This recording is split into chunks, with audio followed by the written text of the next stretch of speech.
Joining us now, Prince Jamar, one of the founders. He is now the program director, and Melina Navarrete. We appreciate you joining us. Thank you so much. Thank you guys for having us. It's a pleasure. So for people not familiar with your program, describe how it works. So Rebels for Peace is a youth-led organization. It's peer-to-peer mentoring where members from the community come back and serve the youth.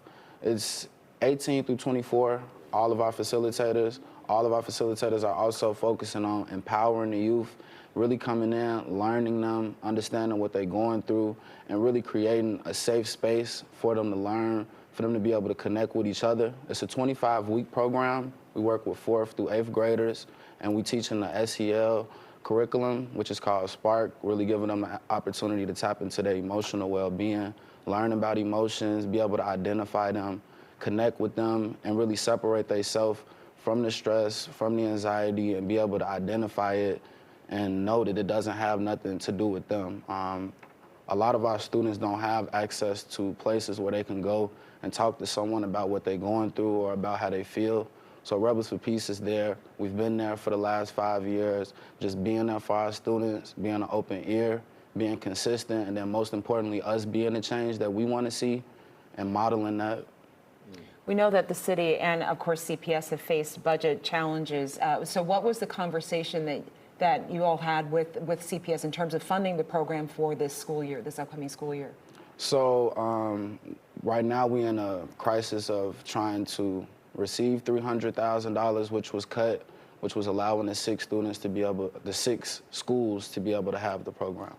And Melina, tell us about your role in the program here and what you'd like to see moving forward. Well, I'm one of the bilingual facilitators for Rebels for Peace, and I just think it's kind of sad that we're no longer seeing the same kids we were seeing every week. You know what I'm saying? Getting to have those conversations and getting to mentor the same kids.